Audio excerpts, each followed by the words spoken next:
Please listen carefully.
Places. Harv Pawn is live in 5, 4, 3, 2.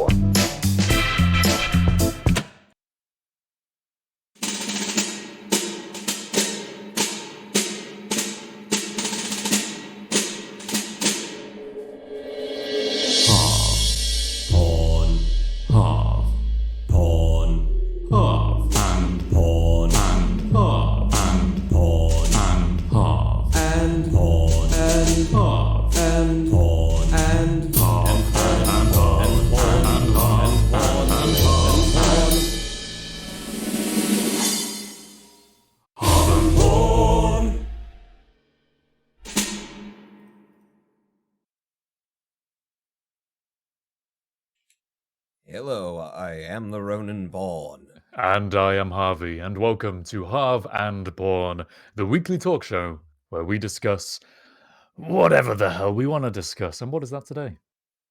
That's gonna be how tired I am. I feel like I sound tired. Just get that voice. The way you said that sounded tired. Whoa! Hey! Immediately. You just subscribed, Harvey. Oh, I just subscribed. Mm-hmm. Oh. And I got... Well, actually, hey, Harv and Pawn just got an anonymous... Or got hide. Oh, I haven't seen that one. It's too small to really tell what's going on. Is that Santa Claus wedged between two, like, green buttocks that have kind of red bumps on them? Do you know that Homer gif from The Simpsons where he like emerges out of a bush? I think it's Santa doing that out of a Christmas tree, maybe. I've seen Hello and that, welcome but to the show. I thought it was hentai. Homer emerges out of a bush. Oh, I'm you not must. sure about Oh, that. they did it on the actual show. Oh, okay, a bush, right, right, Well, understood. I think this has helped us on our eternal journey to clarify exactly which types of porn watchers. We got the emotes. The Dun emotes dun got dun. fucking approved. The moats, the moats, That's the right. circles of water that go around the castle. The moats. Ladies and gentlemen, boys and girls, you now have a Harv Pawn emote. What's the next one that we should do? And Something with Pepe? Like Harv Pawn Pay? no, that's a hate crime. You can't do that. I don't know. Everybody else seems to be doing it. It can't be that big of a hate crime. There's something else, an upgrade we've had. It's my lighting.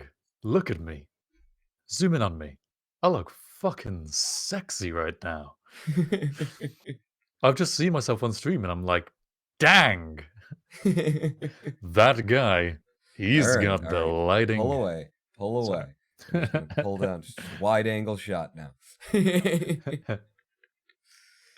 How you guys been doing? How's your week going? Christmas is, approaching. Who's not done with their Christmas shopping? Raise your hand in chat. I'm gonna count heads. Oh, I see one. Sitting next to me there. I think I'm done. I might burn a CD or something, but yeah. Just get it out of the way. I only Just have get it done. I have like one present now left to do. I also have a couple of relatives that I've realized as I get into an age where people assume you're an adult, uh, there are people who have been buying presents for me my entire life that I should probably start buying presents for at some point. But I don't quite know when I have to do that or whether I even have to. So I'm like, aunt and uncle, what would I get them that's like as cheap as possible without coming off as too cheap? It Any would be, ideas? Any suggestions? I mean, maybe just don't. Just because, you've got it made right now. They may start talking like behind your back, but if you like once actually give them a gift, they'll expect it for the rest of your life. So long as you don't, they'll just be like, God, that kid never grew up or something like. But you'll never hear about it. That is a tempting argument. I'm beginning to sway, if I wasn't already. Hello, Matty Hayes. Welcome back to the show. Good to see you in chat. Kiddabob, Mike Reations, Random Give Aim, him like Lavilia. a card that just says Christmas is such a commercialist enterprise. Let's not participate. Let's be morally superior. Oh, Rise above the trash. I'm going to tell you what I've been doing. One, I've been listening to the construction crew outside my place putting in a new gas main. And, that's what the city of Detroit got me for Christmas. And now that they've done it, I'm going to expect it every fucking year, Harvey. Don't get trapped. New gas main every year.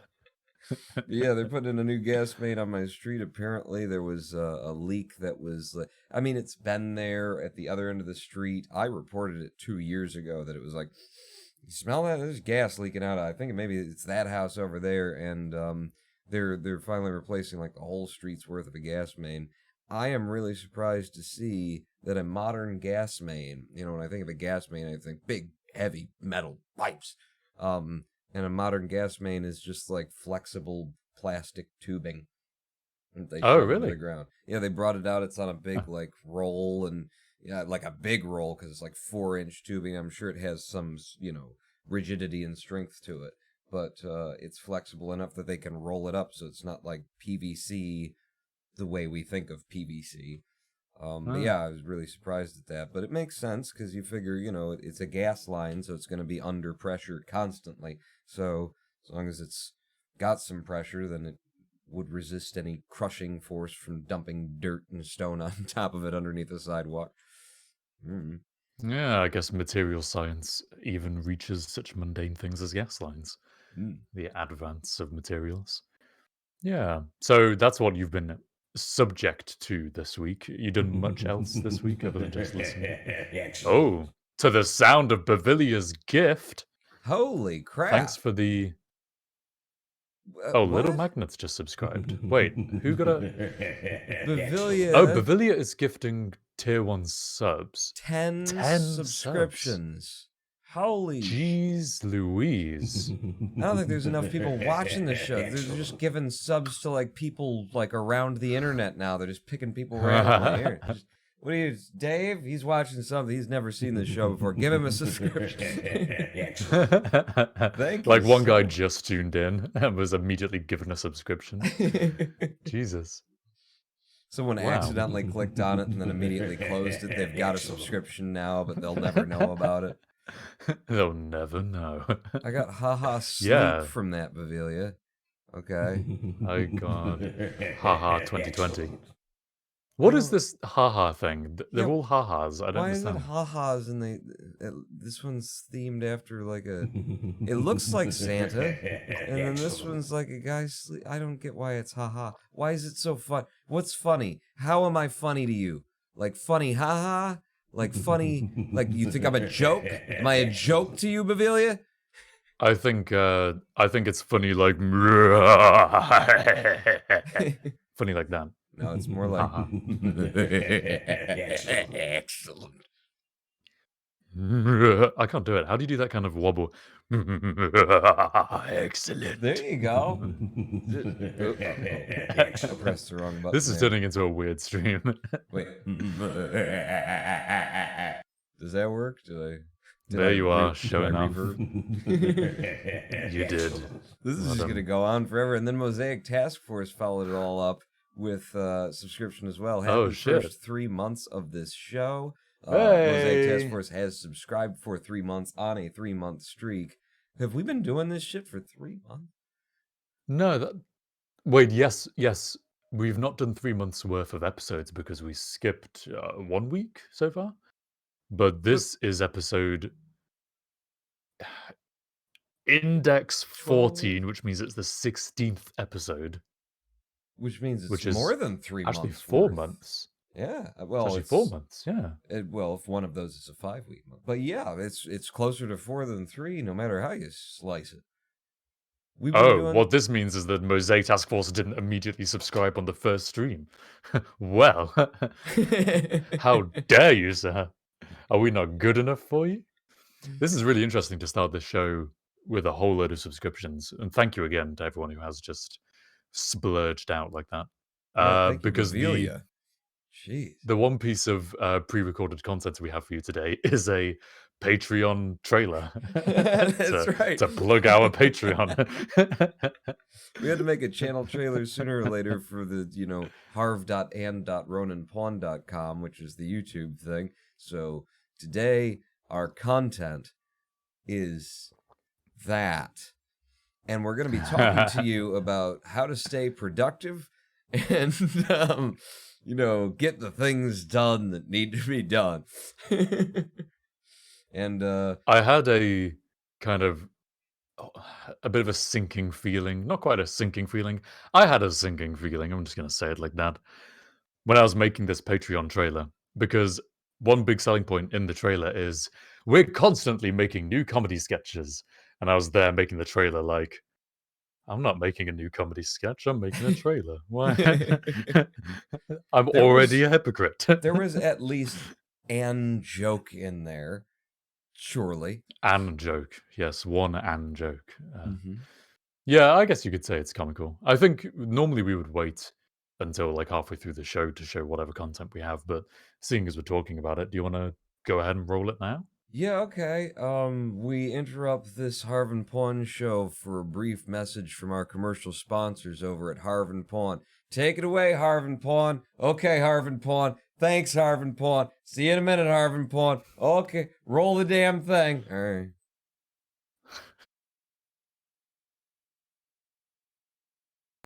What is the Harv Pawn Show? Oh. What is fun? Harv Pawn is a weekly talk show hosted by me, the Ronin Pawn. And me, Harvey Cash. Oh yeah, you're here too. Each week we select an interesting topic to discuss, anything from gaming, technology, psychology, corporate policy, morality, or reality, and spend a couple of hours beating it back and forth. With that, back into your court. What's your next one? Oh, crap. Beyond deep philosophical dives into the topic of the week, we also produce a variety of comedy skits.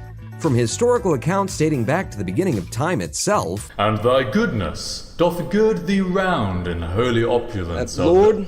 Yes? Would you mind turning that thing down a bit? To Zen monks getting stoned. What were we gonna get serious about?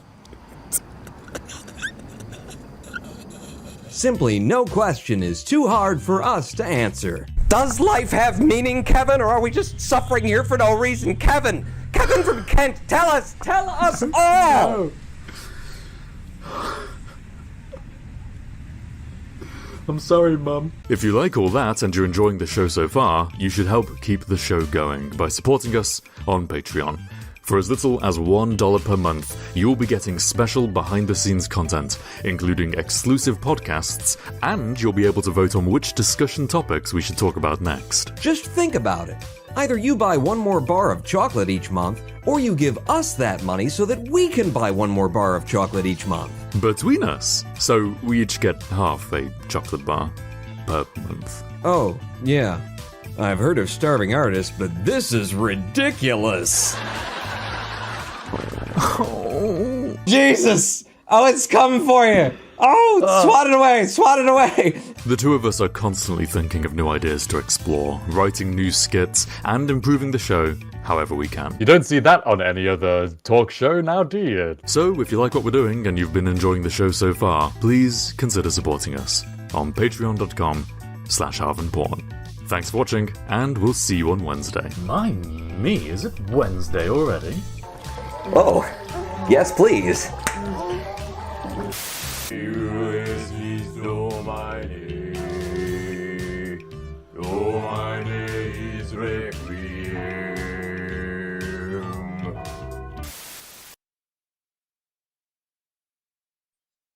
And we're back.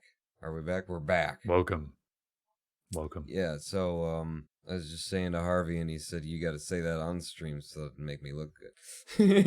that he did that all on his own, and that just really made the show. I mean, don't you want to watch that show now? Like, that's a good show. I want to tune into that show. God, if only that show actually existed and wasn't just a fabrication of clever editing. Yeah. Right? I mean, that show is way more interesting than what we're doing right here, right now. But then again, I'm really tired. Been up since it is funny 4:45. because the stuff in the trailer is obviously like the highlights of the more interesting bits of the show. And the more interesting bits of the show in terms of like density of content are the skits. So a lot of it focuses on the skits. There was no way to put like, we do an hour-long talk about a very niche topic. There was no way to really represent that in the trailer. So it does make the show look more interesting than it is, I think. But it's a show that you got to be in for the long haul, you know?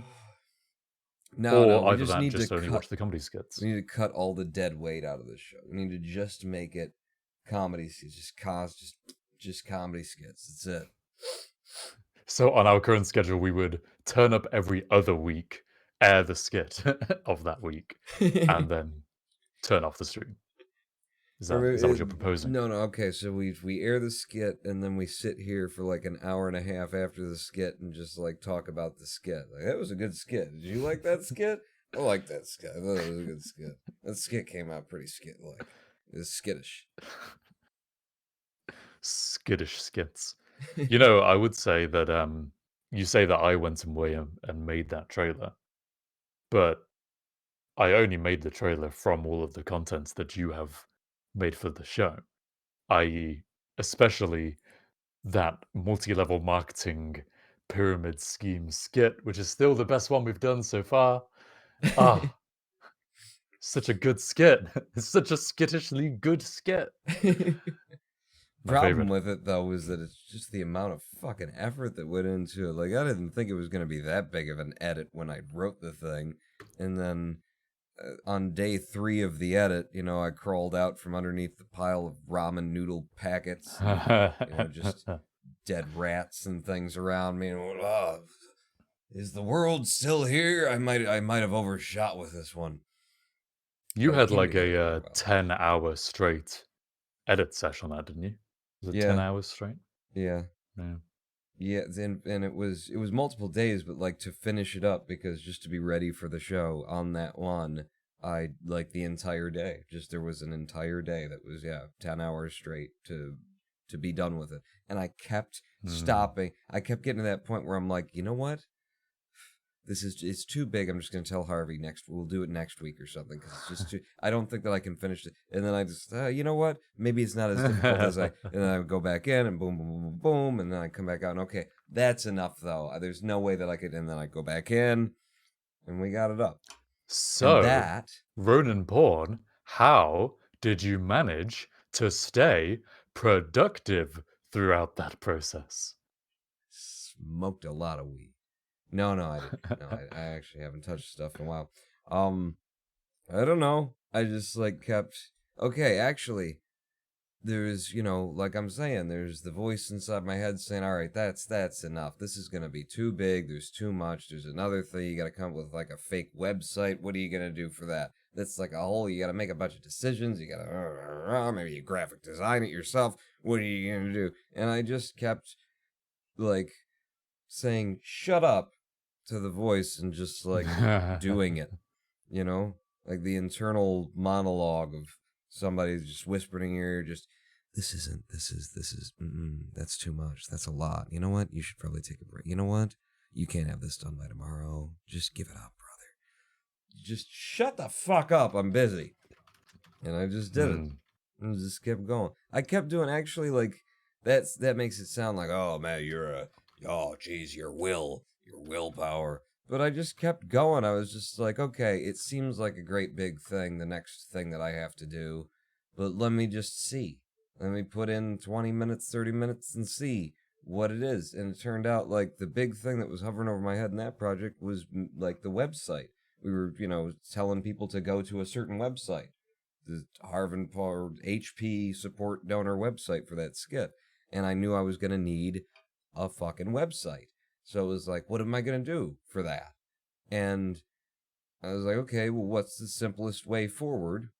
And I went and I looked up like, what are the biggest still active multi-level marketing pyramid schemes that are still like out there and haven't been taken down. And I copied their content, and then I just in Premiere put some things over the top of their content and changed them around, and it wasn't as big. It was that big thing that you put out there and you're like, it's too big, I'm gonna wait till tomorrow, I'm gonna wait till the other thing. And I just like started doing it, and it wasn't that big a fucking deal. It turned out that I could just copy paste a lot. This speaks to something. Oh, thank you very much, Random Aim, for the 125 bits. Here's some productivity incentive. You boys may get a bonus for Christmas. Will you work on the 25th?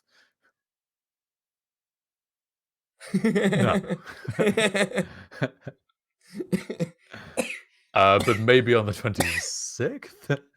Maybe? I mean, I was just saying to Pawn before the show started during the intro that he's currently dying over. Jesus Christ. Okay. Don't watch on the playback. Pan back to me. Yeah, I saw that. I was just saying to him that if we're going into season 2 next year, after the Christmas break, then we could maybe do with revamping the intro a little bit, and that over Christmas I might draw some more frames for that. So yes, maybe, but probably not on the 25th. Maybe 26th and maybe 24th. Maybe, no promises. But thank you again for the bits.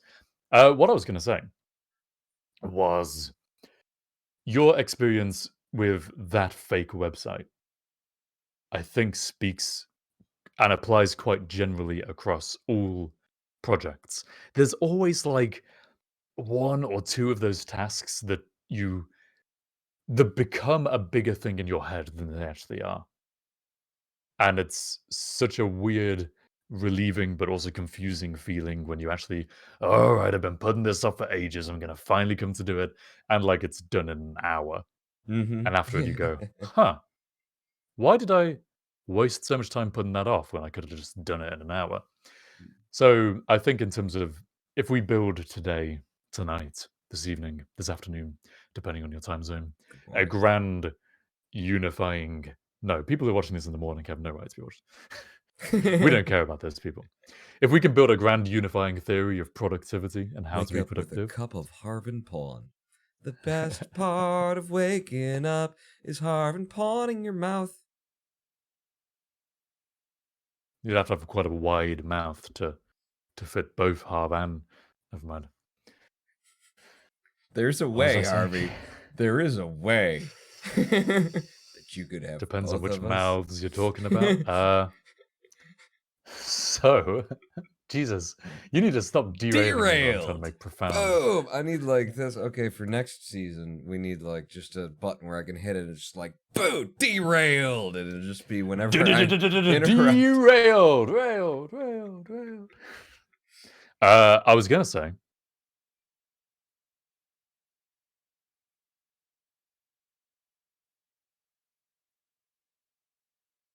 Oh, I know.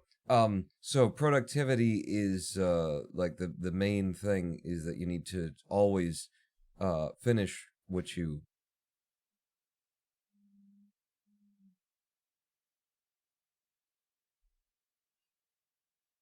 What the hell was I gonna say?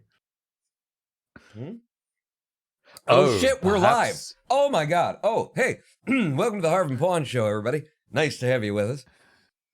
I was gonna say that perhaps the best thing, one of the things at least that you need to do, is actually look at each task that needs to be done and figure out what is it's gonna take in reality. What it's going to take. Don't just subsist on your ideas about what a task will probably require and how much time it'll probably take. Do some preliminary fucking thinking about how you could do this. Maybe even scope out, like, oh, I could do it by making a whole entire website, or I could not be an idiot and do it by stealing someone else's website. Think about the high and the low effort ways of doing a thing. But I And don't you're probably, wanna. Well, fuck you. You probably path out a much more, realistic and accurate path towards completion. That would be, there you go. There's point number 1 on the road to productivity. Mm-hmm.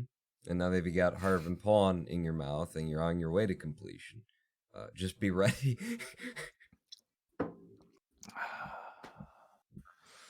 Derailed. So productivity. Derailed. Rail. Speaking of rails, tomorrow is the UK general election. Who are you voting for, Pawn?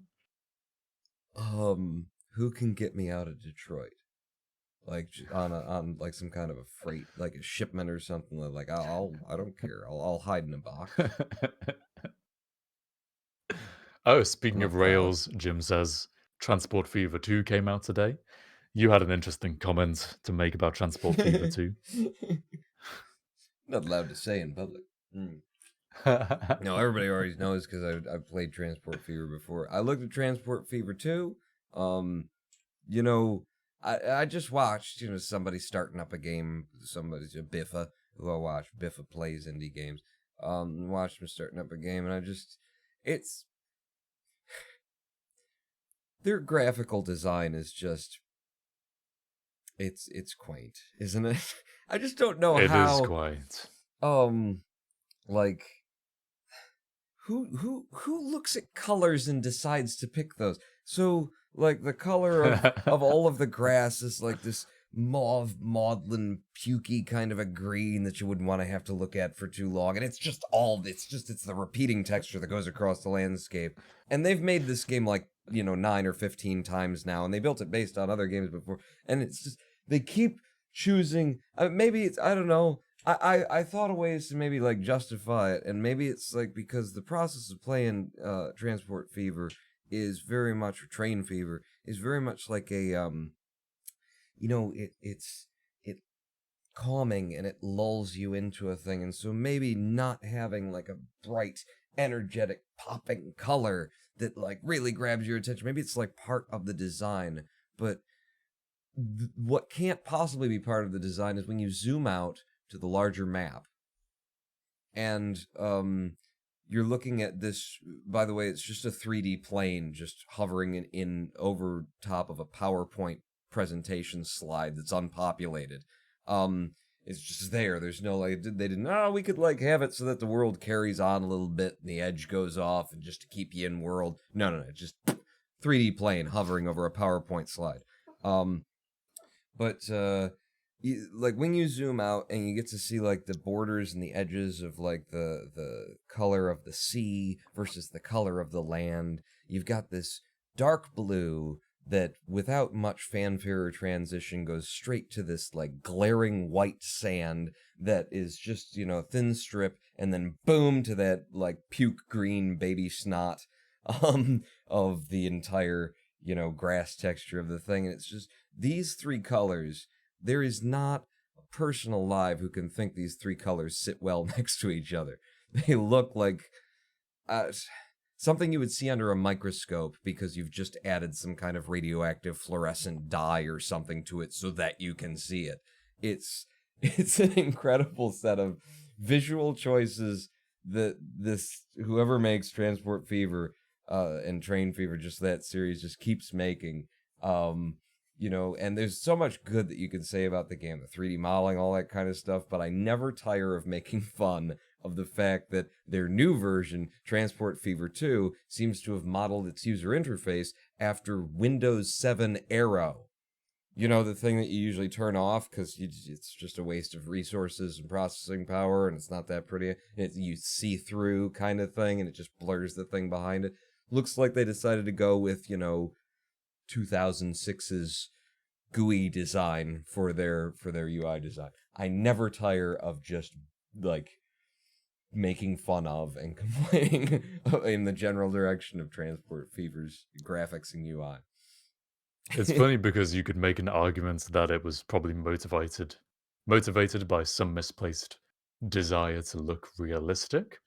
But the funny thing is, what's the point in looking realistic unless you're either doing it for a very specific, gritty reality kind of feeling, and you're going for an atmospheric type thing. Where are the drugs? Or you're being inspired by how beautiful reality can be.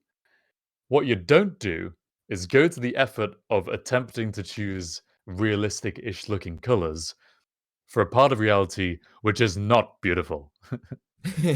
and you're doing that for no reason other than it's a purely superficial surface level. We want this game to kind of look like it's supposed to be real, and it's not like, oh yeah, it's a horror and so we're going to go for a dark and horrible. No, it's just a horrible choice in the first place. Jeez, yeah, I've never played any of those games, and I don't really intend to. They don't. I think there's something in the city builder that appeals to me.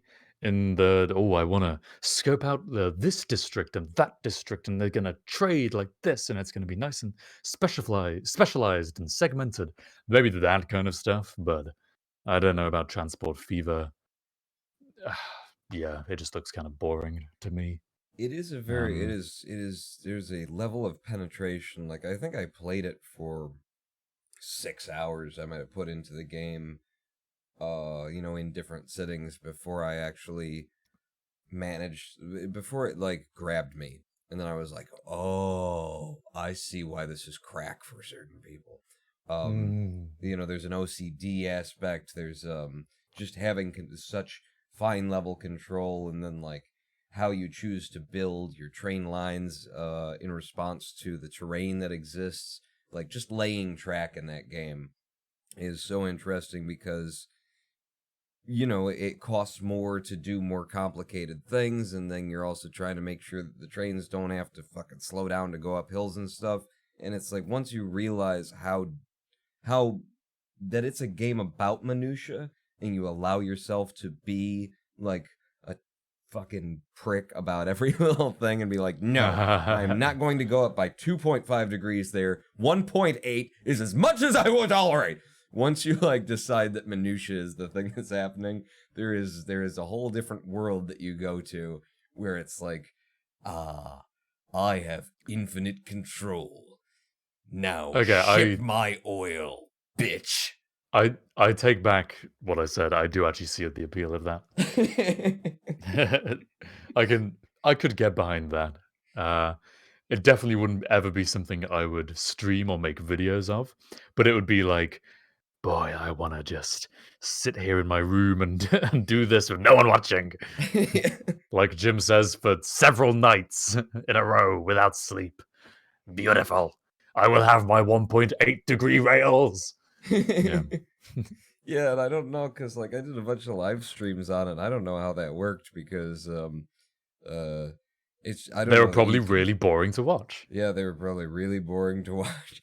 Because it was very much just really fucking minutiae. Just everything is minutiae. Like it's a game that you're supposed to do that with, so it's like it takes you 20 minutes to set up the simplest little thing the way that you want it, and if you're just like slapping it together so that you can move the stream along, that's not even enjoyable anymore. So yeah.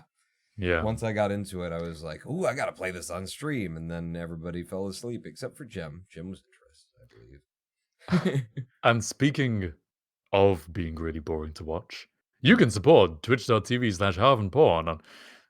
Actually, I mentioned it to you before the stream that I had a bit of a, I said meltdown to you, but I would call it more like a crisis of faith very recently.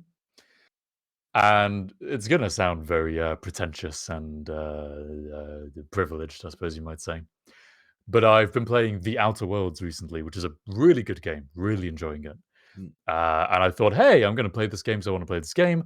You know, I may as well record a Let's Play of it as well, because, you know, some people might enjoy it. Uploaded the first episode, got like 200 or so views. Not loads for my channel, but hey, it's whatever. I kind of expected that. Uploaded the second episode. First couple of hours, it had maybe 50 views and no likes and one dislike and one comment saying, huh, this is a really fun game to play.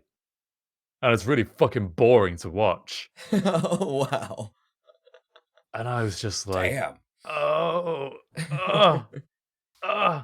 And it wasn't the personal comment, like the comments like that don't get to me on a, oh no, this person doesn't like my video. It's not that caused my crisis of faith. It was more that over the past few years, since my meteoric rise to 100,000 subscribers and steady decline since then, I've maintained enough of a core audience that I think, without realizing it, I'd begun to believe that anything I make will always find at least a few core audience people who will like it. Like, there's always going to be someone who is in it just for my personality, whatever it is that I'm doing. And this is like the first video I've uploaded where that wasn't the case, at least not visibly. Like, there was no visible engagement with the video at all, except for negative engagement. And it just made me think like, oh shit, I'm not like some invaluable, hilarious content creator that can just make whatever bullshit I want, play whatever games I like, do it however I want, and someone is always going to enjoy it. Like, that's not necessarily true. I have the capacity to make shit content. You know, if I don't try at something, it's going to be boring. And it's all obvious stuff, but it's somehow that assumption had snuck into my psyche. And then having that challenged for the first time was like personally affecting. Which I think brings us to YouTube Rewind 2019. Somehow it seems associated with your idea that, you know, you made something that no one liked. I don't know where I'm drawing those parallels. A bit tenuous, but I see where you're going. Harvey just like YouTube you know, Rewind. I had heard a bit of a scuffle on the internet about it, and I just, kept moving, just kept walking. You keep your head down. You learn in Detroit, just keep your eyes down. If somebody, looks directly at you, you, look over, give them a nod, keep moving. That's what I did with, people I had heard some things about. People weren't happy with YouTube Rewind 2019. I hadn't watched it, so just before the show, Harvey said, you should watch it, because I might want to talk about it. So it's only 5.5 minutes long. Yeah. 5 minutes, 30 seconds long. I turned it on. I got to minute 3, and I said, I'm done. I don't you didn't front load me or anything. You weren't like, oh, this is shit. You gotta watch this. And just I turned it on, and about a minute and 30 seconds into it, I was like, okay, you're gonna have to start doing something at some point here that makes it worth me continuing watching. And by minute 3, I was sure that we had 20 seconds left, because surely it's been 5.5 minutes. That's how long it felt to watch that piece of shit. There was it just wasn't anything. It was nothing. Here's a bunch of disjointed, unrelated clips that you would only get if you follow the top trending everything on YouTube. If you spend your days watching the highlights page on YouTube, which I have never in my life clicked on intentionally. I've never, clicked on, what's trending right now. I never click on the fucking trending tab ever. Subscriptions and home. That's it. And mostly subscriptions. So, here's a bunch of clips of various these people and that people, and if you don't know who they are, then I guess this doesn't make any fucking sense anyway to you, or any relevance. And because I only knew a couple of different people in the video, it made me realize how much you are fundamentally relying on the whole point of this video is for someone to go, hey, I know that guy. Well, it's weird because I kind of agree with you, but kind of disagree with you in some ways. So essentially, what I saw in that video was that they saw how terrible the reaction was to last year's.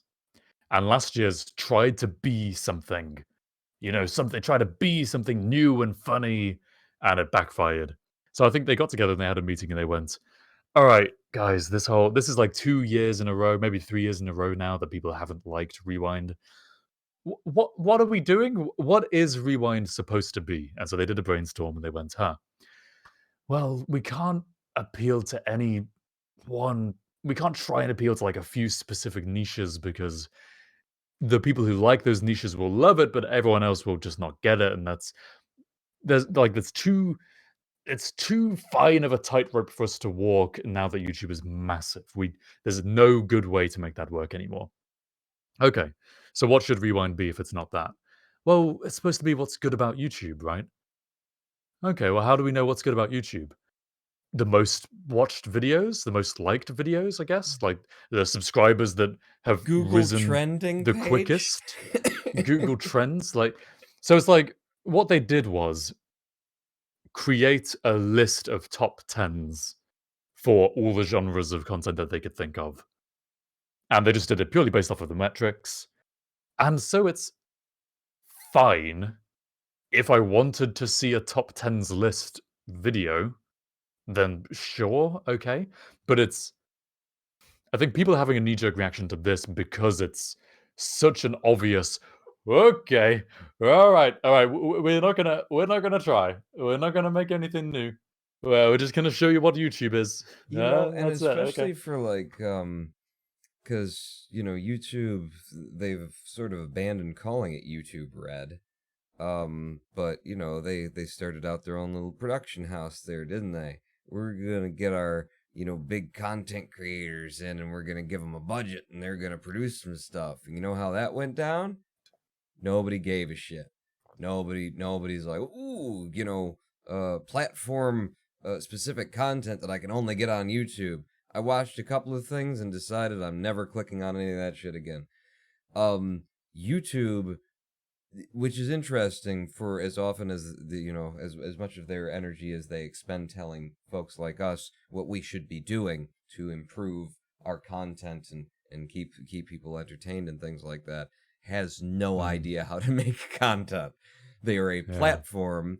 They are corporate. They're the guys upstairs at NBC, telling Dave Letterman back in the day not to do the jokes that he's doing that everybody loves because this, that, or the other reason. They're the assholes sending down notes to the people who actually know what they're doing and who have actually, built the medium, who have actually built the platform, who make it something that people want to come to. And they're just always, they're so eager to tell us, here's what you should do with your content in order to grow your audience and this, that, and the other thing. And then whenever they make something, it fucking bombs. It's like, it's almost, what's that word that I can't pronounce again? Schadenfreude? Schadenfreude? Schadenfreude? Nice lady. Schadenfreude or something. Schadenfreude. So I have to say that they are in an impossible situation, to be fair, because any one content creator can make something that's really incredible for one specific audience and hopefully do it well enough that that audience really likes it. And they don't need anyone else outside of that target demographic to even see the video. Because it's made for a certain demographic, obviously, as everything has to be. It's pretty much impossible to make any sort of piece of art or content that is for everyone. I can't think of an example, at least not off the top of my head. Maybe some sort of public service announcement. Wait a second. That's devoid of personality. No. Right? If Neil Patrick Harris is involved, then you can make everyone happy. Everyone. He's true, he's a Neil gem. Patrick He's Harris. a beautiful. He's the best of us. I've just started watching How I Met Your aliens Mother. landed and said, "Show us a human being in order to justify that we not destroy your planet." Neil, no, get the fuck back, everybody else. Neil. Everyone loves Neil Patrick Harris. God damn it. Aside from getting Neil Patrick Harris in to do YouTube Rewind, the problem YouTube have is that no matter what they make, they should have done that. No matter what they make, it's going to be seen by everybody across all of the little demographics that find their audiences, that find their content on YouTube in a very separated, distributed way, like Reddit has forums, The problem is that whatever YouTube makes something, everyone sees it. And so they could appeal to this niche or that niche, but they're going to have 90% dislikes because they can't cover everyone. So I kind of feel for them in a way, because there's literally, other than what they've tried to do this year, which is let's cover everyone by making nothing. Let's not make anything. That way we can't offend anyone. Let's just whack some popular music to some popular clips of popular videos and put them in order. Yeah, that's the thing is, I don't even, you said earlier, it's fine for, a top 10 kind of, I don't think it's even fine for a top 10 thing, because it's, because it's nothing. Because there's no context to it. Because it's just top 10, and then it's, really fucking weird. It's putting on your sleeve, I live and die by the fucking metrics, and I made some content. From any other perspective, I mean, I'm in the YouTube world, so I know about it. But from any other human being's perspective who's not deep into YouTube, to have, your top 10 list of all of the coolest things that happened last year break down into top 10 beauty channels is fucking weird. On YouTube, it's not, okay? But in the rest of the world, it's fucking weird, and it just shows you that they took the top 10 genres, they just went through the list, top 10 genres, top 10 creators from top 10 genres, and then just do that, pay a guy to edit some fucking fonts in and out and slide the things around. We'll just take clips of people, and then the clips are just, there's nothing to them. I don't have context for 95% of what I saw, and it's just the face of someone whom you should know. There's music over it. There's no individuality of that personality. There's no character. It's just and it wasn't having a 5.5 minute long thing where you're just saying, hey, I know that guy. I know that guy. YouTube is standing there saying, you should think that I'm cool because look, I'm buddies with De Niro, kind of, sort of. I met him once, Except for instead of De Niro, it's just endless cadre of just faces that I've never fucking seen before because they're just not in my wheelhouse, but they're big on YouTube. What the fuck was that? Why do a thing at that point? Give it up, YouTube. It wasn't. You can't make content. You're not One good thing at I it. noticed about the video, so nothing about the video was particularly objectionable to me. It was just boring, right? But one thing I noticed about it that did actually make me not angry, but a little bit like, what the fuck are you what? Like that was when they were doing their list of big creators in different countries. They had whatever lifestyle blogger here, beauty blogger there, whatever.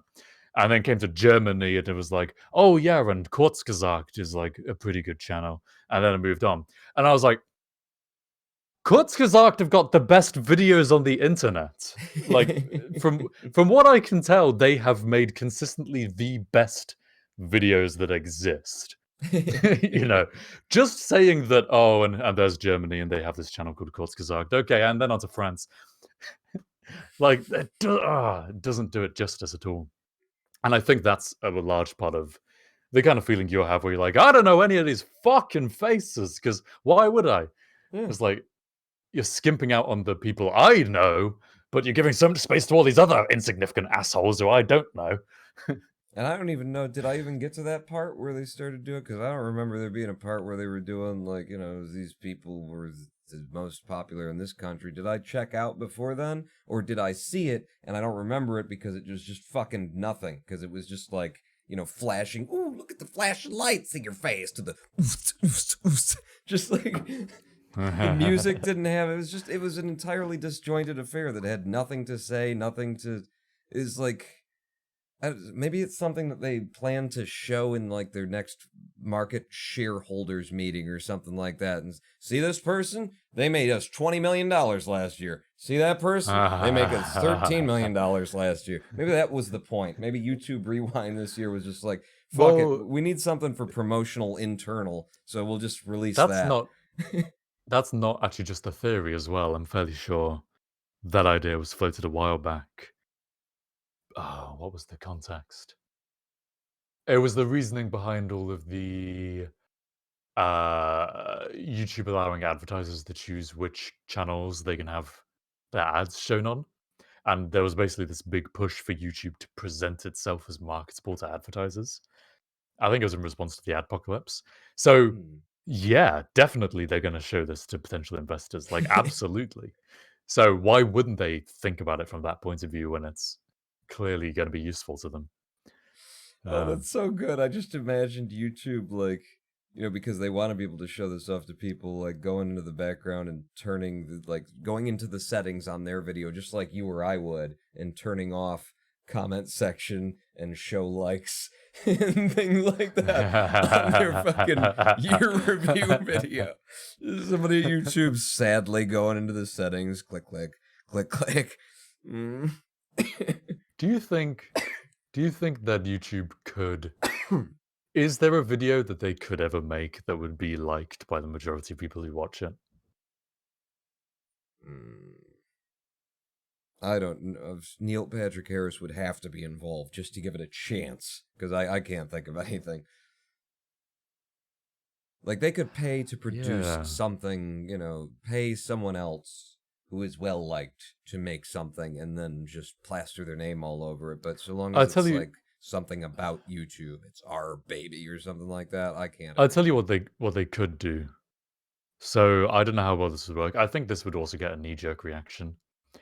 I think what they could do is take a picking of the top 10 YouTubers from each country, whatever, some boring arbitrary way to fairly sample the YouTube creator population.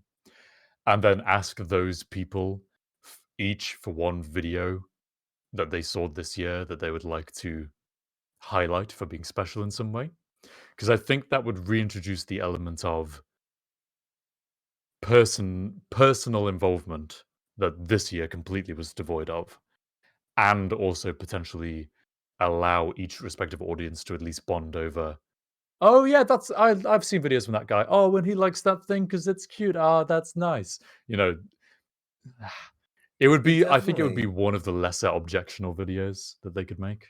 it would have helped like this a lot if they had less just clip shit and actually picked some people and Why gave do they them have to time make it a music speak. video? Yeah, why does it have to be a music video every year? I guess it's engaging. Like it's aside from your experience where you clicked off 1 minute 30 into the video or something, but 3 minutes. But no, it has to. I held together for all the way 3 through. minutes. Yeah. Yeah. Oh, so tell us in chat if you guys have any ideas what you think that a YouTube Rewind video could look like that would receive more than 50% likes versus dislikes. Because I'd be interested in seeing whether there's even a possibility there. And meanwhile, we're about an hour into the show. Shall we leave you with those thoughts and take our break and then come back and talk about productivity? I would love to urinate. Yes, we know you would. All right, then. We're going to step away for 7 minutes. So, it's a chance for all of us to pee not in the chair. Take that opportunity and join us back here therein. We will be back. Harv Pawn, not out.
Did you flush? Welcome back to the show. I Everyone forgot turns that around, oh shit, and leaves and comes back in a second. Yeah, we shouldn't say anything for the next minute and a half. No, I forgot that I had set that up. I'm rather productive, aren't I? I'd set that one up to say flush when it got down to T-0 seconds. Oh yeah. No, I wasn't actually watching the screen, but I remember that from last time. Yes, you are. You're very productive. Very well done. And on the topic of productivity, let's get right into it, I think. There's a couple of specific points that I've picked up recently. I've been listening to a podcast about. Wait, pause that. There was something I wanted to point out. A comment made by Bavilia, actually. Had a really good idea about how do you solve the problem of trying to make one thing that everyone likes. And the solution was to not make one thing that everyone likes, because obviously that's impossible. Bavilia said, YouTube Rewind, but it's actually a dozen videos showing different sets of creators, and which one it shows you gets decided based on your subscriptions and all the videos you watched in the past year. I think that's a pretty cool idea. There You clearly agree. What? I think there's so at the start of last live stream, do you remember me telling you all about embeddings in neural networks for like 20 minutes or however long I was rambling for? You remember that? Yeah. So, you liar, but this is one of those things that you could use that for. Take each person, each user on YouTube, feed the videos they watched into a neural network, train it to classify each person based off of videos that they watched, cut that neural network in half, use the middle layer of it as a representation of each person, and that will allow you to create a map of all of the users of YouTube. This will take forever to run, by the way. Yeah, but but you've make a map already of all the users of confused, YouTube. like the people at YouTube that just like they put some dark magic into a black box and they don't know anything about that. They just they say, Alexa, what should YouTube Rewind be for 2019? And then boom, it's just there. And Alexa said, now playing Lollipops and Roses by Becca Black. And it goes, oh shit, okay. That's what we should make. So anyway, you do this embeddings thing, and it allows you to generate a map of all the users of YouTube. And then you just split the map into equal segments. And say you want to make 12 possible rewind videos, distribute it, cut the 8-dimensional or 9-dimensional whatever map into 12 roughly equal sizes of people and show them the relevant video that's closest to their segment. You could do that, which is a really interesting idea. My only objection is, the objection I have against the world at this point, which is that, it's all just demographics and marketing and everybody just sees what they see because they already like it and that kind of stuff. But it's just what we're doing now. So, what echo chambers. But I mean, it would definitely it would definitely be better received. And quite possibly just having a narrower focus would allow for, I don't know, something that contains content to accidentally maybe emerge inside of your YouTube Rewind. Whoa. Cut it out. Not allowed. Idiot. Content. It's such a crappy word too. Like I hate that, content. Oh, I'm a content creator, and it's just it sounds content creator. Dead marketing term pitch kind of stuff, but they've said it it does much, kind of I now sound have to say it myself. It kind of feels like you are judging a person's worth based off of the things they make. Content. This is my content. It's like, this is what I am worth. Here, judge me based on just the material I produce that can generate revenue for YouTube at a 55% rate. Yeah. And that is actually Content. like probably the most meaningful contribution I will make to today's discussion about about producing about state. What are we talking about again here today? What's the word I'm looking for? Productivity. Productivity. Yeah, that's it. Um, the because the biggest thing that I have to say about it is actually anti-productive, because like there's very much the conversation is out there, ever present. There's just a zeitgeist of productivity, of just like being productive and how to be productive. You can find article after article and magazine after magazine and books and all kinds of self-help kind of stuff about how to get yourself to do the things that you need to do and how to make sure that you're living your life to the fullest and all that kind of stuff. And from the Zen perspective, from my Zen temple experience perspective, my question would come down to the form of a in the form of a Huadu. My question would emerge as would you prefer happiness or peace? If you could only have one, which would you choose? Because Peace. if you want peace, like peace comes from not necessarily generating content and being productive, but from being completely okay with whatever is going on, whether that means, you being a lazy sack of shit who never does anything and nobody else doing what they need to do too, and the guys in traffic who can't use their fucking turn signal when they're merging lanes. You gotta be completely okay with just whatever's going on and not destroy yourself with the stress of, am I being productive enough? Am I a productive member of society? Who's gonna remember me when I'm dead? Like, that's all gotta go. Actually, I'll tell you what. Chat is responding with happiness pretty overwhelmingly so far, and I think I have to. So the reason I immediately opted for peace out of those two choices was just I have a bit of a philosophy of happiness, which I think is shared by many people, which is that happiness is not a destination. It's a function of your progress. And so when you feel like you're progressing quickly on something, you get happiness as a reward. And then when that progress kind of naturally plateaus, you stop feeling happy. No matter how high the plateau is, it's all about the rate of change. So my answer there was peace, just because I think feeling fulfilled with life is the true. Well, maybe you could even say being fulfilled is not a destination, but I think striving to feel fulfilled is a more reliable marker to pursue than striving to feel happy. Because when you strive to feel happy, you probably just end up being addicted to heroin. It's Well, that elusive kind of here's like, the other this makes me happy, go this way. If I added the slight but important condition to happiness, that happiness being an extreme state of emotion, it will be necessarily counterbalanced by sadness and depression and things like that, because you cannot have happiness without sadness. It is the black side of the white, or the white side of the black.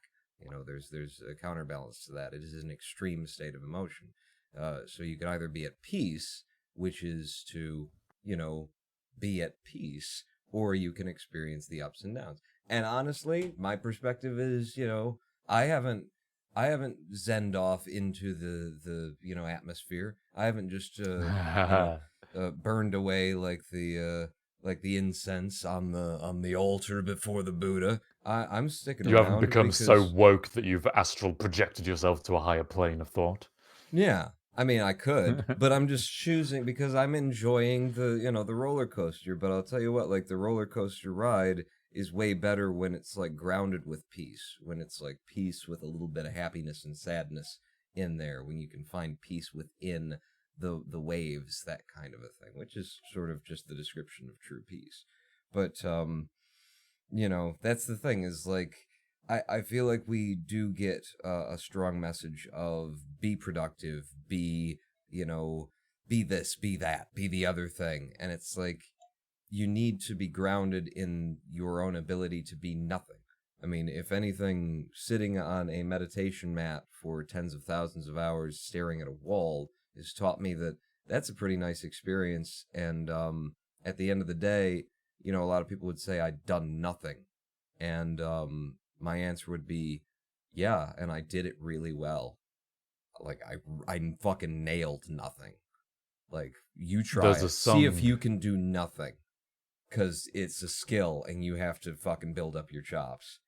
There's a song I really like by a band called Half Alive called Rest.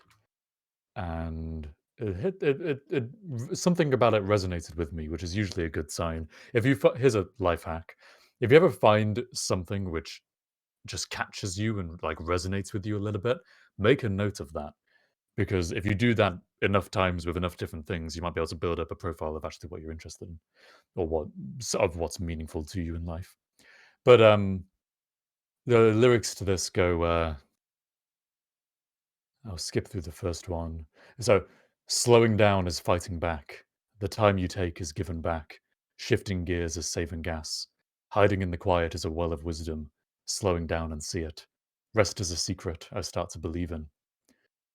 And then a bit later, stopping the getting motion to process the moment.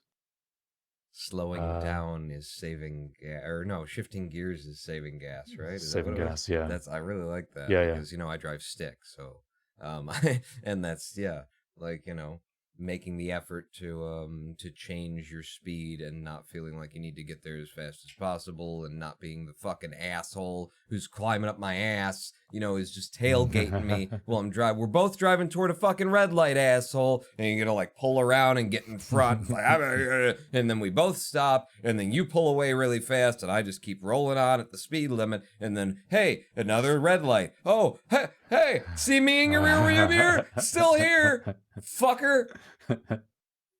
But peace is what you want to aim for. Peace. Well, this is what I would say is that I think the fact that humans strive for things is one of our more interesting traits. And so if it was entirely just peace and it was like, I am happy to sit here forever, even beyond you've kind of learned the lessons that there are to learn there, which clearly there are. And that's the whole point of what you're saying, I think. But I think even striving for things is interesting, but you have to be okay with the obvious times that you're not going to be doing that. And like the one that I encounter the most often is when I really feel like I want to be creative, but there's just nothing here. Like there's either no energy for it, or there's no ideas for it, or I try and do it and it doesn't turn out as good as I think it's going to be, and I end up in this rut of just sitting there, you know, going back between checking YouTube or checking Twitter or whatever. I don't actually use Twitter, but you know, just cycling tabs on my browser, thinking, God, I wish I was doing something. Why aren't I doing anything? Oh God, I don't feel like it, and just being tortured inside by this need to be productive and to be creative on something, but not being in the frame of mind to be like that. Yeah, like by the idea that you're not doing enough. Even though like right now there's nothing to be doing. Like that is the counterpoint before we even really get into the point of productivity that I want to make, is that there are times Well, no, it ties in where it's like you just like, if there's nothing to be doing, then do nothing and do it well. Yeah.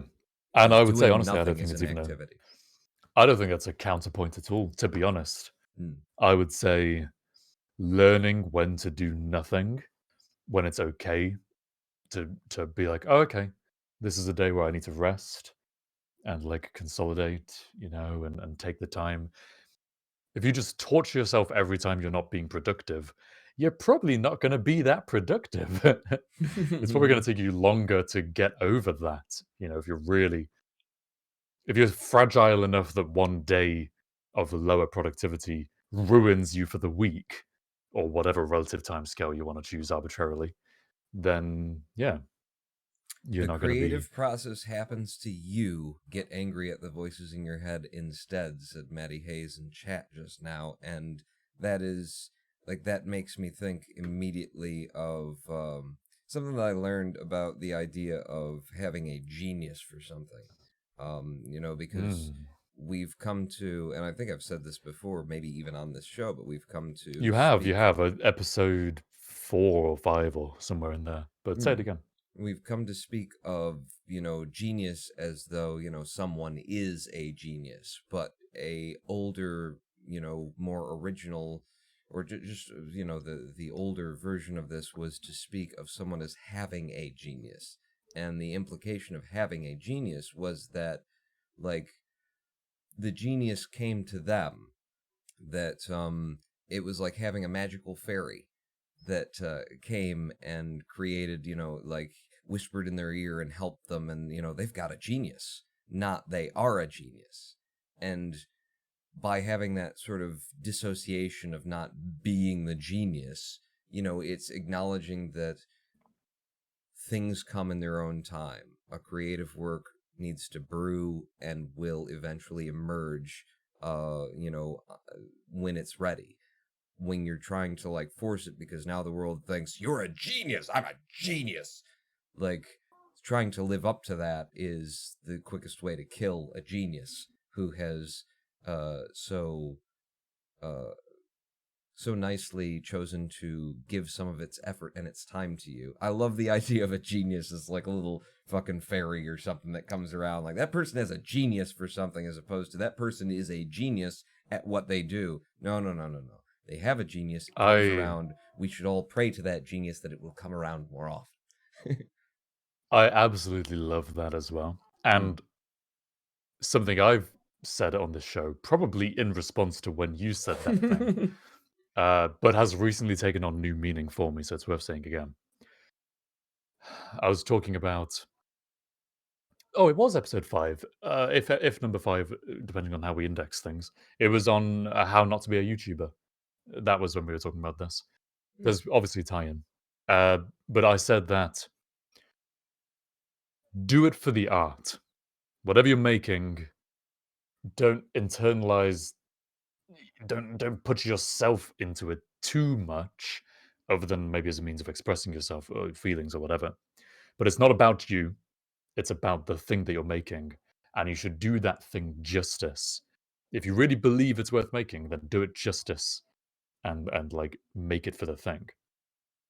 And I think when you adopt that mentality, you take away the emphasis on the person being a genius, and maybe towards, when the genius comes around, I will contribute on this thing, because when the genius isn't here right now, why would I like ruin whatever it is I'm doing? I don't know. That's not quite what I'm trying to say. Strike when the iron is hot, and when the iron isn't hot, fold your clothes. It's like, yeah, just don't be don't be in such a hurry to get where you're. I just started speed running Super Mario 64 randomizer. If I could like force that into as many places as possible, because I'm really enjoying it, and like the joy of it is the journey.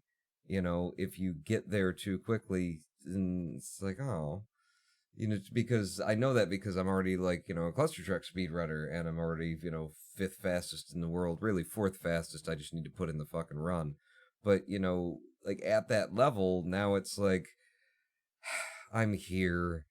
I just have to put in the time in order to, if I just keep running the game, I'll eventually get, this ranking or that ranking. And I know that I've got the skill. I just got to do it. And, But, like, the joy of it was getting to the point where you have the skills and you know that it's going to work, It was the journey. So, don't rush to get where you're going. Don't try and force it out. Just, like, be consistent. Yes. Well, this is great because... So, Sir Emo Chappington has just said something in chat which I was going to go and talk about anyway. Motivation is rare and fleeting. Stop waiting for it. Work without motivation, and the motivation will return. So I listened to a podcast I've mentioned a few times now called Not Overthinking, where they primarily overthink things. And one of the things that they've overthought was discipline versus motivation. So there's a misconception, they would say, and I would agree, that in order to do something, you need to feel motivated to do it. That's generally the way it's taught in media. You know, the character gets inspired to do a thing and they go do it and it works out great. Whereas in boring old reality, if you instead do a thing, you're more likely to become inspired about the thing, having already begun doing it, than you are for inspiration just to come along. And this relates really well to the something I very strongly believe, which is that creativity and inspiration and motivation, none of it blossoms out of a vacuum.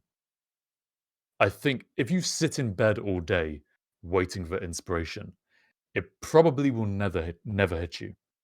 Unless in your mind you're replaying all the things that you've thought about recently, and then maybe something there will spark some inspiration. But if you're purely just thinking about absolutely nothing that's particularly motivating or inspiring, you're not going to become motivated or inspired. Inspiration and motivation come from the things we do, the actions we make, the reading we do, and the ideas that we take in from the world around us. So if you go out there and do a thing using discipline, then the motivation will come and then the inspiration will come. And I really like that. It's something that I haven't managed to implement myself particularly well yet. I've done it a little bit. There have been, since thinking about all these thoughts, there have been a few distinct moments where I've sat down and I've kind of gone, okay, so what did I say I was going to do now? This. And I've kind of gone, I don't really feel like it, but I've just started doing it anyway. And as soon as you start doing it, it's like, oh yeah, I actually do feel like doing this. So Yeah, yeah. Yeah, so often it's just a matter of like doing something for 5 minutes that you've spent the past like 7 hours thinking about. I need to do that thing.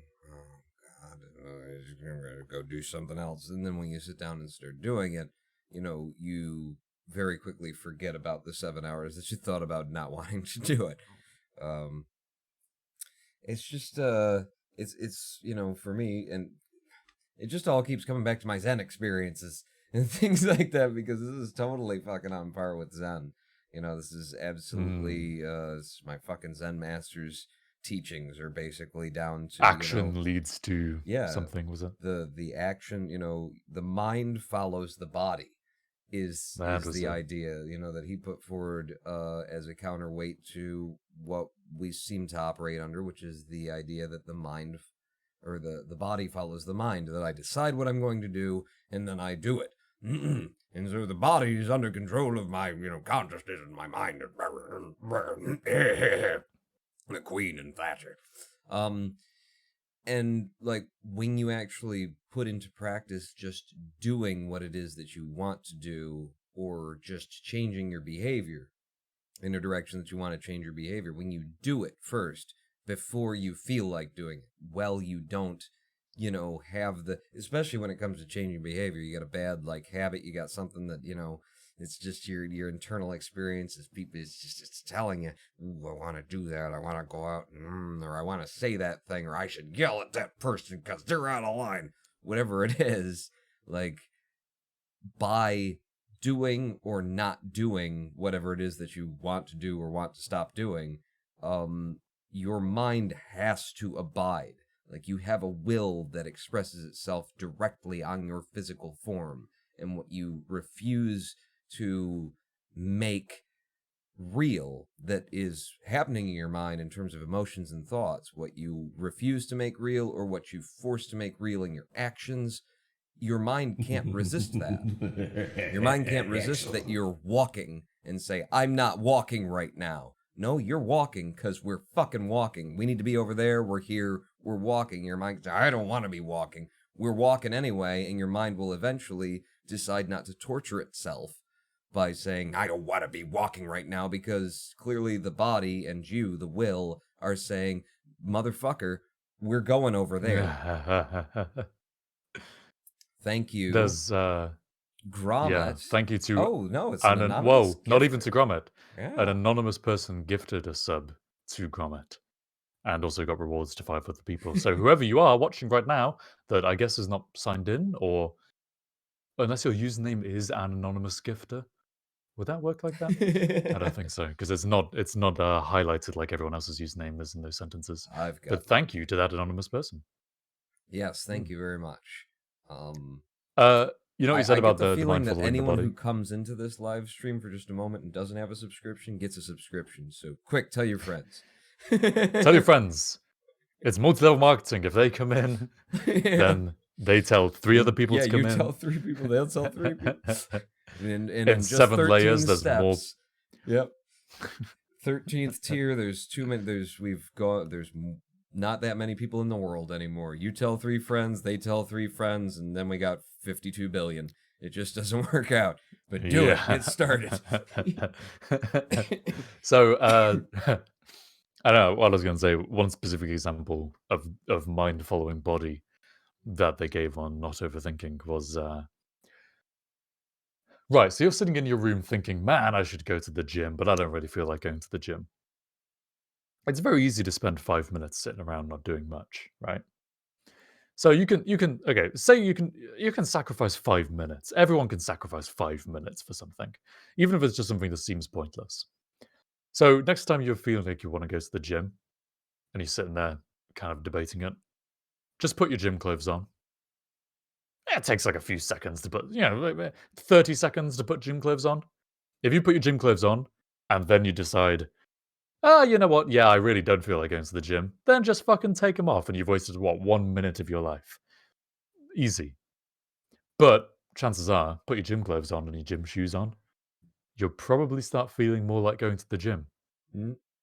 And the brain has this very strong associative reflex. Like, if you ever listened to that song and gone like, oh God, I remember what I was thinking last time I listened to this. You know? I have some deeply, deeply ingrained associations with certain songs. I think everyone who listens to a lot of music probably has this. I've got one of me playing RuneScape. I was just baking fucking apple pies in RuneScape. And there's a song. I can't even remember what the song is, but every time the song comes on, I'm like, apple pies.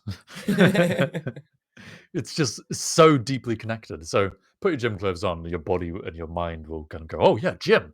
Oh, And like I a love dog that and because Pavlov's bell is ringing. that is for the sake of productivity, that is the thing to do. Like, the one recommendation that is all you need is put your gym clothes on, which is to say that whatever it is that you fancy you'd like to see yourself do, or I suppose not do, but whatever it is, give yourself just the smallest, mandate, and then follow it every fucking time. Something that's not that doesn't require a Herculean effort of will to overcome your desire to not have to, or to do whatever it is that you want to change.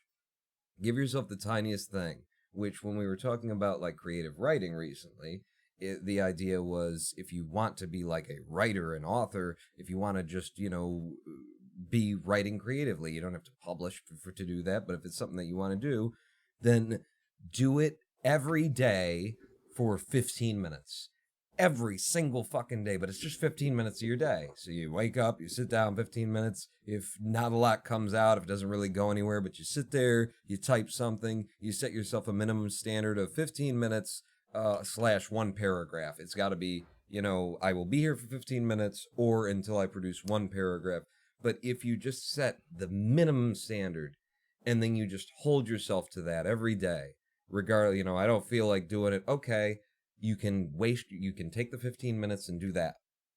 And then, you still don't want to do it, then it's done for the day. Just by giving yourself that little tiny thing, something that you can't say, but I won't do it today because it's so fucking small. Just that little ember under your own ass to move and in the direction that you want to move, and then hold yourself to that small standard will end up turning into a journey across the fucking continent in the direction of where you want to go.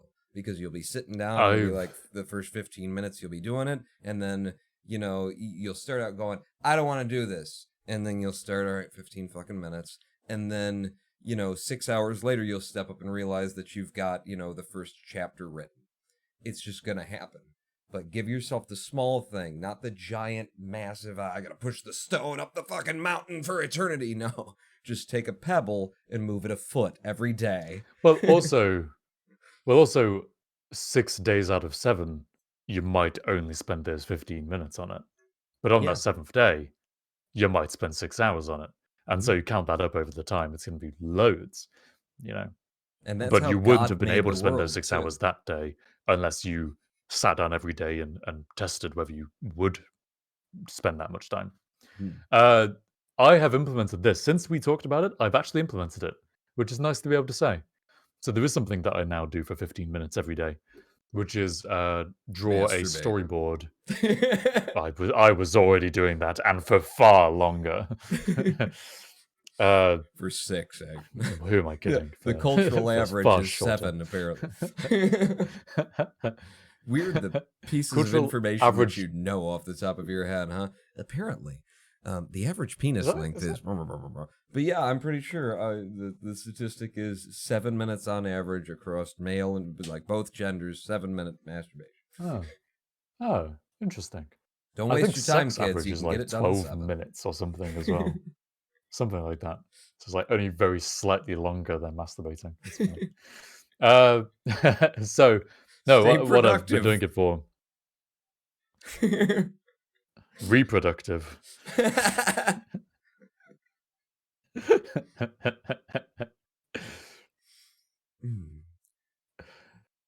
Seriousness. I have a D&D podcast thing that I've been working on for months now, for a very long time. Very slow, but very occasional progress here and there. And I finally sat down. I finished the audio part of the editing process. So I sat down and looked at it and went, okay, I need to create some sort of video background for this. Right, what am I prepared to do in terms of drawing artwork, and how do I want it to look and kind of come out, and all that sort of stuff. So I sat down and I scoped it out. I was like, okay, well, I'm willing to put in this many hours a week, maybe 4 hours a week on this. And I kind of wanted to be on the back burner. I think a storyboard is going to take me this long to draw, and the final drawing will take me this long to draw. And so the way it's worked out is that every day for 15 minutes, I allocate that 15 minutes to, I will draw a storyboard. And it doesn't matter how good the storyboard turns out. The storyboard could literally be, fuck it, a circle for a face here, circle for a face there, and a line in the background to indicate the horizon. There, that's a storyboard. And this person's going to be that person. This is going to be colors to indicate person. And it could be 5 lines, and that'll be a storyboard. That's good enough if I really can't do anything better in 15 minutes. But what usually happens is that I do it for 15 minutes. Maybe the first one I make in 5, and I'm like, it's fine. And then, I still have 10 minutes left. Okay, I'll make another one. And then the other one just clicks. And I actually spend half an hour. So, it's like little incremental progress every day. And I'm getting there. And in fact, I actually want to show this, which I think I'm going to do something I've never done before, Pawn, which you might be a little bit scared of. Because it might F things up royally. But if I just turn off I think I know what you're going to do. Did that work? Oh my God. I thought we need to bring it You've become a Google Doc, I think. Is that what I'm looking at? Yes, and what's on screen is not what needs to be on screen either, funnily enough. I can't. Is that still not? It's because you've cropped me for the stuff. Okay, that won't work, but this will. So here we go. Maybe. I think I can. Oh no, don't mess it up. No. It's easier for me to do than for you. It's easy. There we go. Got it. Nailed it. Oh, perfect. Yes, that's swat it away, Harvey. Swat it away. Oh, swat it away. But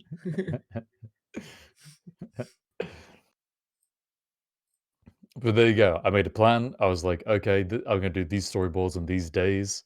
So far, I'm like a couple behind, but I'm getting there, and I'm doing it pretty consistently. So there you go. I've got 54 of these to do, and I may end up doing more if I feel like it. And I'm going to finish sometime around Welcome to end of Harv April Pawn next year. Show. There's Harv. I'm Pawn.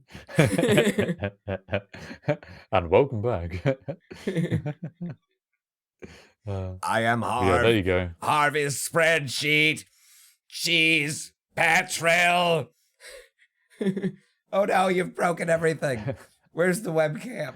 It's also good to know that I have the power to do that.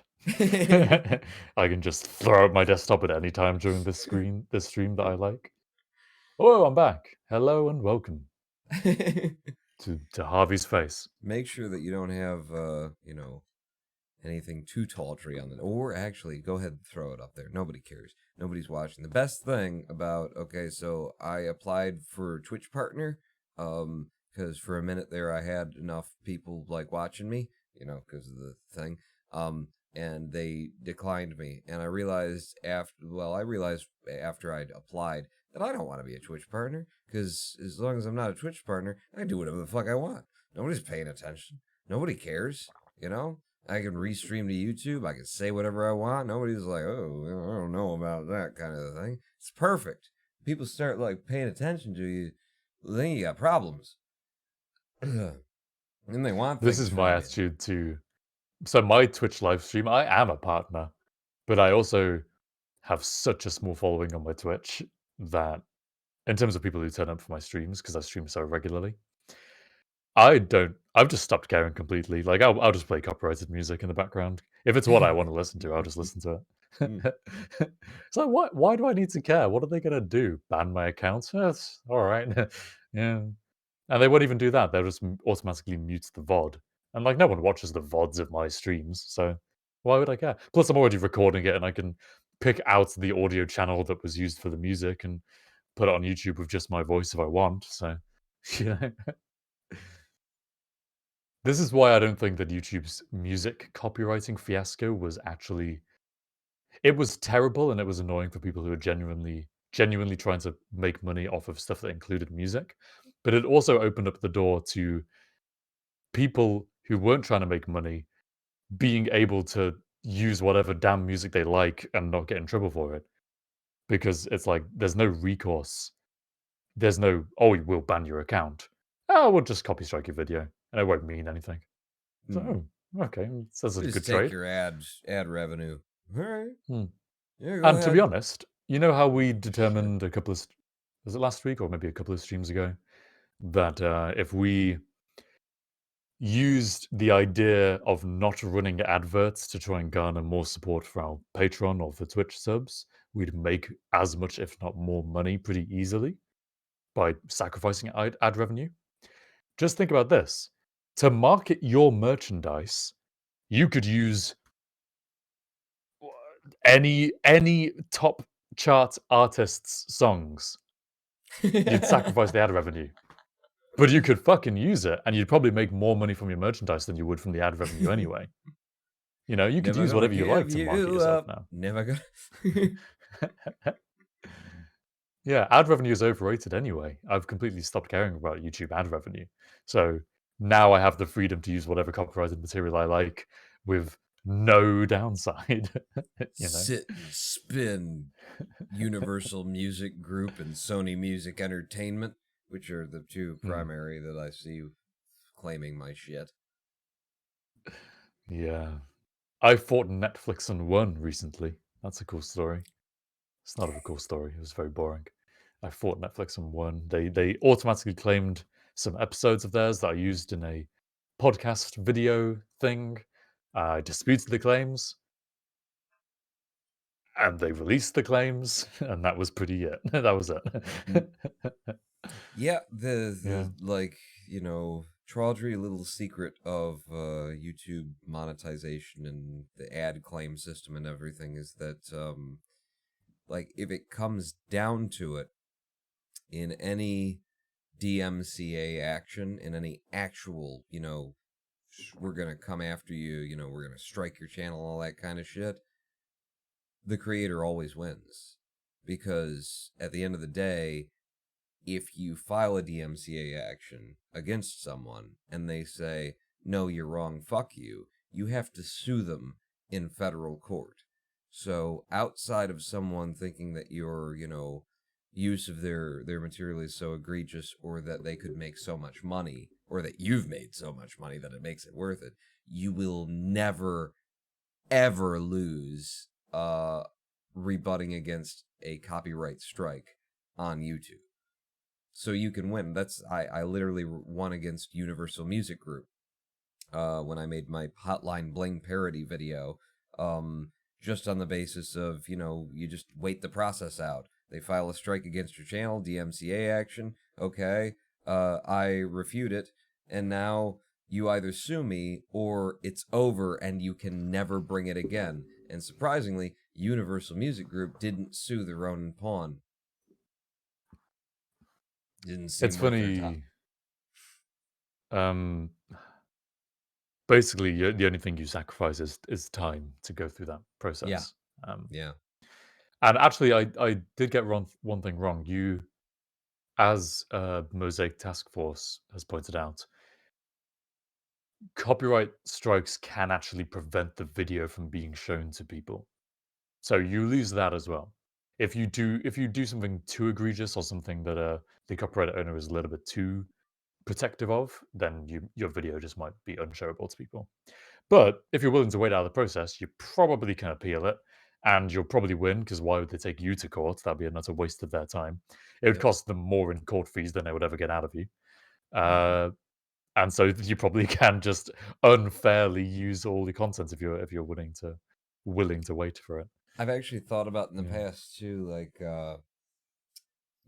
starting like a war on YouTube just to get the lawmakers as well as YouTube to catch up to reality by filing DMCA actions, like takedown DMCA actions on the newest, most popular music videos that are coming up, from just Universal Music Group and Sony Music Entertainment. There is nothing to stop you from doing so.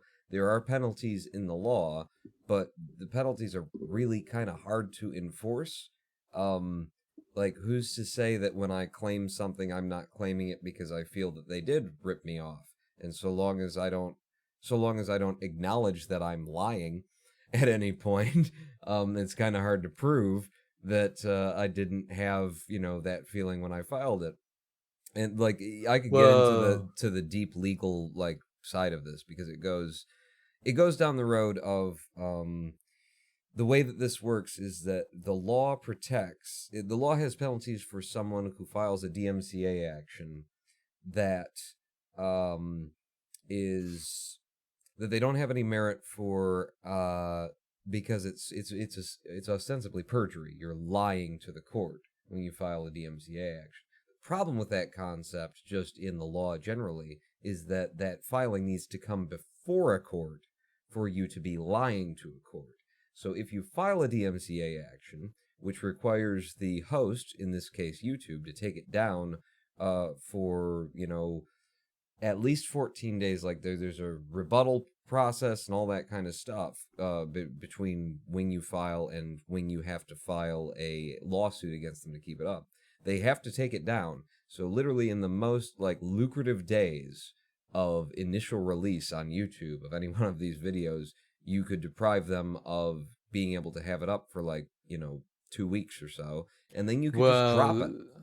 And if you do drop it, and they rebut your claim, but in the interim it was a takedown, and then you don't file a lawsuit against them, then it never came before a court, and it becomes a matter in the private courts, is what it is, because they could sue you directly for lost revenue. Oh, yeah, I was going to say that actually, when you're I think the talking chances about are Universal high-ish. Music Group versus the Ronin Pawn, good luck getting anything.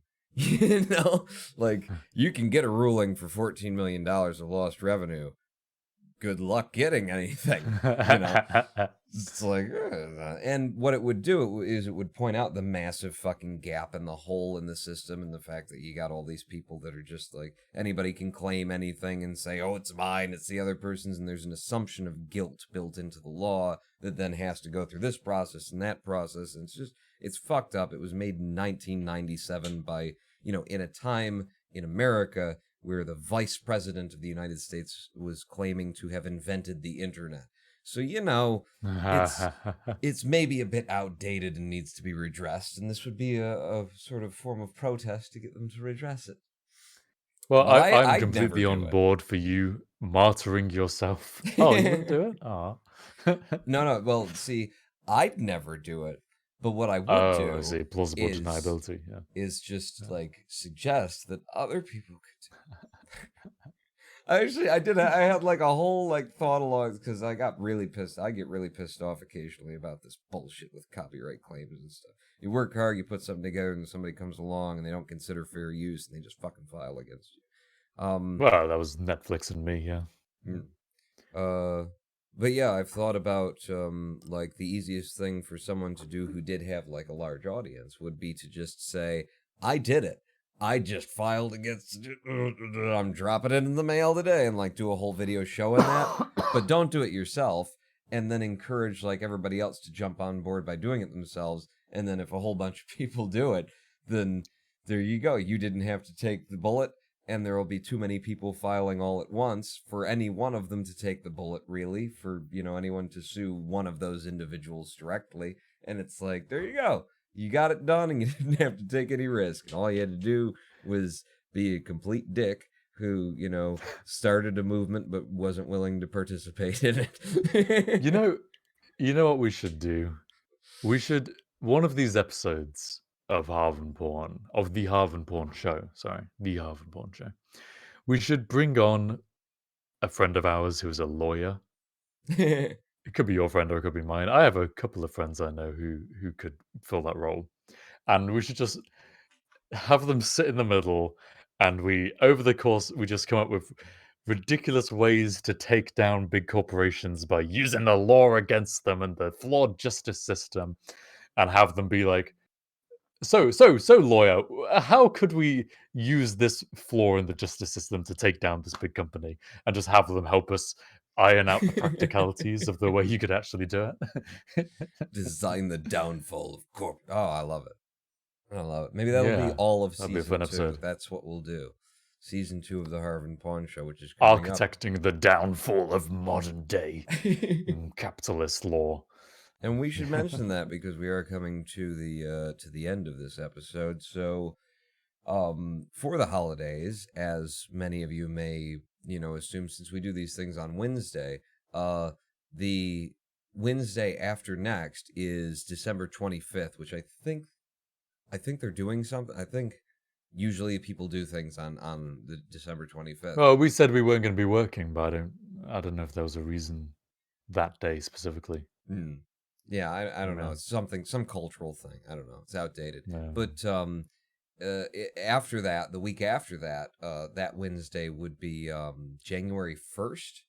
Apparently is the first of something. It's the first of that month, but apparently also the first of the entire year. So people tend to have a hangover usually on that day, I suppose, is what would be going on. But so yeah, we are planning. We have now done, as was pointed out at the beginning of this live stream, we've done 3-point-some months worth of content here, and we're gonna call it a season. Since it is the perfect opportunity to say 2 weeks off, Christmas and New Year's, we're gonna take the gap, and completely redesign the show. Whole new set. No, I did this once. That's all you get from me, motherfuckers. But maybe we'll change the hex code for the color of the Harv Pawn blue by one hex value. But yeah, so the next so Christmas and New Year's, do not expect the Harv Pawn Show on a Wednesday. Jesus, the cats are excited about something. Bags. But also, that means that next week is going to be, if we're gonna celebrate Christmas and New Year's and have a retrospective on season 1 and just all of the good things, then that would be a good time for it. So, yeah, I think next week's going to be a hooray for us and the, that Jesus was born, I guess, or something. I don't know. We're just gonna do a holiday. You have a Zen Buddhist interpretation of the nativity story to tell us, which is going to be nice to listen to. We'll do our own rewind video as Mosaic Task Force has suggested. I actually fucked up a little bit on Patreon and Twitch. I published a poll last week, and I think Patreon and the discussion topic of Patreon versus Twitch in the first place. That's not okay. The discussion topic of Patreon versus Twitch, revisited for a second time for a part 2, I think is winning out right now. But we might just push that back till the new year, because I think it would be nice to have a chill out holiday season merriment Christmas special and do a bit of a retrospective on season 1, the end of season 1, with and how we think it went, and talk with you guys about it. Highly alcoholic eggnog. I think that would be a good. Just sit around the old fireplace. We'll set some of the studio on fire. I have footage of that. It's not a problem. Yes. Very doable and has been done before. So nice and easy. Turns out pixels make for good kindling. I gotta say. Yeah, I'm gonna get incredibly drunk on mulled wine, I think. That'll be fun. Just to get blind drunk. It's also that Wednesday is my final day of work as well. So I'll be celebrating me going on holiday back home, but taking a break off of work for the first time. I think this episode on productivity took us an extremely long time to get around to talking about productivity, and honestly, we didn't say much.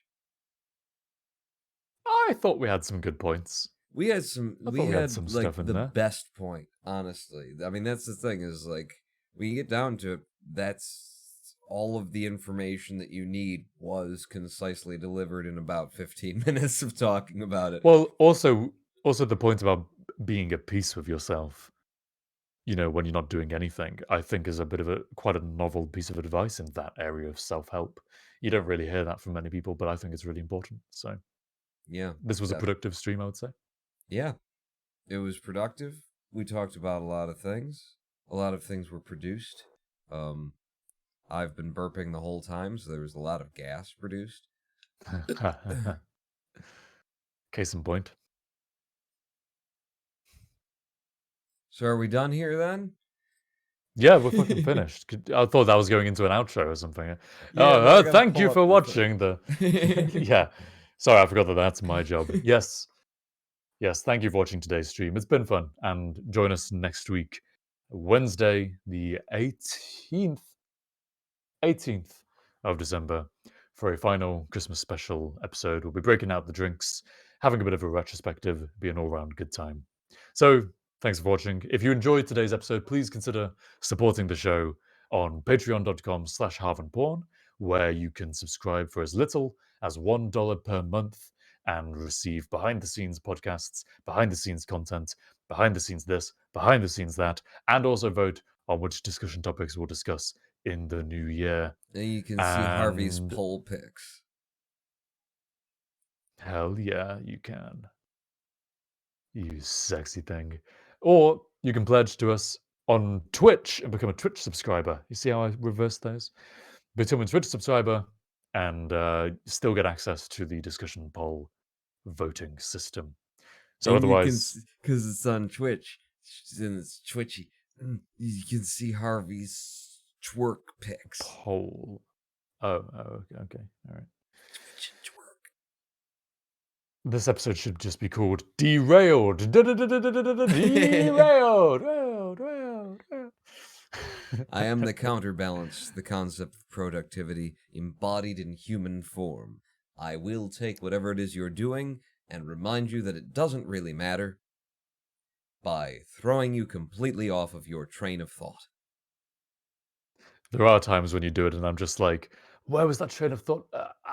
Fuck it. Doesn't matter. That's you, is it? That's you doing that. Now I know. I'm kidding, guy. I already knew.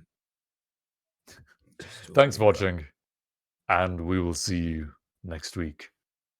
Harv and Pawn actually out. Harv Pawn, Harv Pawn, Harv and Pawn, and Harv and Pawn, and Harv and Pawn, and Harv and Pawn, and Harv and Pawn, and Harv and Pawn. Harv and Pawn.